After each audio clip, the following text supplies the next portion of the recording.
So Dr. Pepper was invented right here in Waco in 1885 at a place called the Old Corner Drugstore. It was invented by the pharmacist at the Old Corner Drugstore. His name was Dr. Charles Alderton. The museum is actually two different buildings. We actually take up an entire city block on 5th Street between Mary Avenue and Jackson Street. We are located in the heart of downtown Waco. So in our original 1906 bottling plant building, we have 3 floors of exhibits. The first floor is really about Dr. Pepper history. You're gonna go through a replica of the Old Corner Drugstore and get to hear an animatronic Doc Alderton speak to you about the history of Dr. Pepper.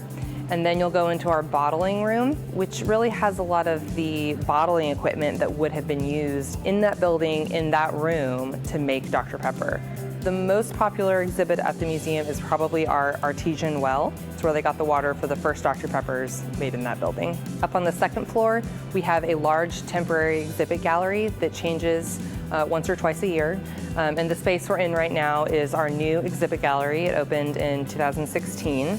And we tell the story of a few other soft drinks in this space. We have a 7-Up exhibit in here, as well as a Big Red exhibit, Big Red being the other soft drink that was invented here in Waco. We have a mock 7-Up bottling line. The 7-Up bottling line shows you kind of the process from empty bottles to full bottles in crates. We also have a big transportation area where we have 2 wagons and a truck that have been restored to show you how bottling plants transported soft drinks to customers. This building also has our liquid laboratory space where visitors can come and enjoy an interactive demonstration with our staff members multiple times a day. Everybody, of course, has to end their visit in the gift shop and soda fountain.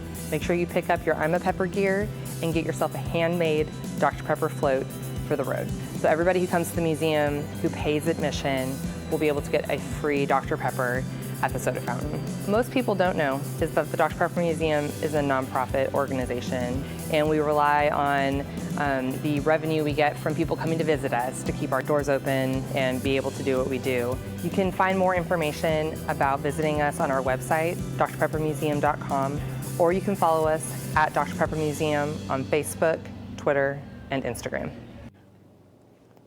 So much fun. Well, you know, these 23 flavors are not only famous here in Texas, but they're famous all over the world. That's right. We've got Mary Beth Farrell. She is here from the Dr. Pepper Museum and the Free Enterprise Institute, and she's going to tell us more about the history of DP. Good morning to you. Good morning. You know, we Thanks talked. for having me. Oh, it's our pleasure. Thank you for being here. You brought treats for us. I did. Which is Yes. part of the fun. You know, you talk about the Dr. Pepper Museum being really fun, but it's also super educational, and that's kind of what you guys do. Yeah, and it's not something I get to talk about a lot, so I'm really excited to share this with you guys today. We are a nonprofit organization. A lot of people think that we're a corporate museum, but we're just a small history museum, and we rely on visitors to come through our doors and keep us open. And one of our passions is to educate students about free enterprise. Oh, nice. And Dr. Pepper has a really interesting history of experimentation and imaginative flavors with our 23 blend of flavors, which is really different.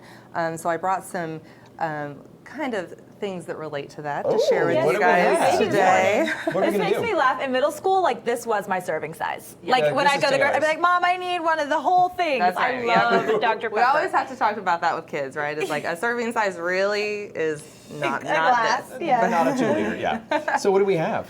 So the first thing we're going to make is the Dirty Dr. Pepper. Dirty Dr. Pepper. And this is a recipe that was shared with us recently from an employee of Keurig Dr. Pepper who works in their research and development lab. Cool. So this is a flavor combination straight from the experts. Straight from the experts. That they enjoy. Oh my gosh, you making. can make it home. What do we do? So the first thing you're going to do is put your Dr. Pepper. A good old dose of delicious Dr. Pepper made with sugar. Yep, it's exactly I it. know my mom is at home just wishing she was here. Dr. Pepper Is there her anything go-to. more quenching than just a delicious Dr. Pepper?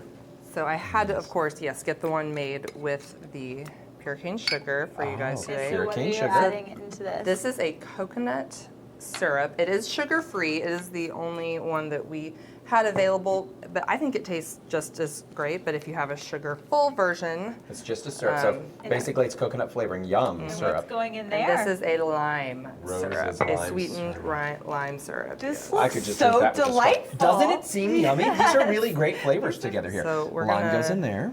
That was about half a shot of Okay. each of those. I did test this. Did a little taste test Yeah, yesterday. I tasted this And look at that, portions. heavy cream. And then we're gonna add a little bit of heavy cream. I am fascinated. I think half and half would work great too, but you know, why not go for the good stuff? Yeah, there you go. A And good then summer we'll- spritzer. Summer spritzer Yeah, here. we'll do a little lime on top, and then.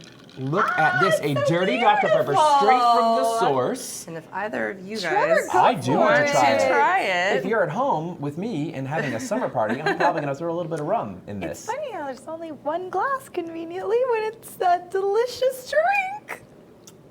You guys. What that did he is say? Really, really delicious. He loves it. That is the most unique flavor. That is so good. That's a dirty it's Dr. super Pepper easy right to make there. at home and a really interesting So much twist fun. on Dr. Pepper. It's like a Dr. Pepper float, like meets a margarita, meets a. That is so good. I love that. And then what do we have here? Because I'm seeing celery, and that's not what I expected. So another thing that people don't know about Dr. Pepper is that in the early days, one of the other drinks that was made at our historic bottling plant where the museum is was a drink called Celery Champagne. Celery champagne. Well, And it half of was- it's good for you. I didn't know. And I like it that they use the word champagne as if that makes it okay, that it was celery flavored. Yeah. But we actually, to kind of pay homage to that, we make a celery syrup in-house. Okay. So I have the ingredients over here. It's really see easy them. for you guys to do. Cute. You just make a simple syrup, which is boil sugar and water, and then you grind up the celery seeds in that mortar and pestle, and then you use your cheesecloth and soak the seeds in the simple syrup for about an hour. And then you can just mix that with your club soda Club right soda. here. So this is that a is what I've celery, done. simple syrup, and club soda. We're going to have a taste test time out real quick because I'm really curious about this one, guys. Let's try it. Have you tried it?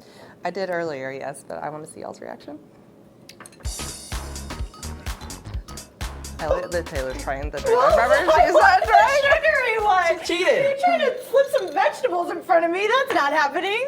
What do you that- think, Trevor? It's really kind of yummy. It's a little like this one. refreshing. It's refreshing. That's a really great. We are so this is grateful wonderful. that you're Thank you. here. Go check them out in Waco. It's such a Yeah. special spot with a unique history and some amazing drink ideas. Thank you, Mary Beth, for being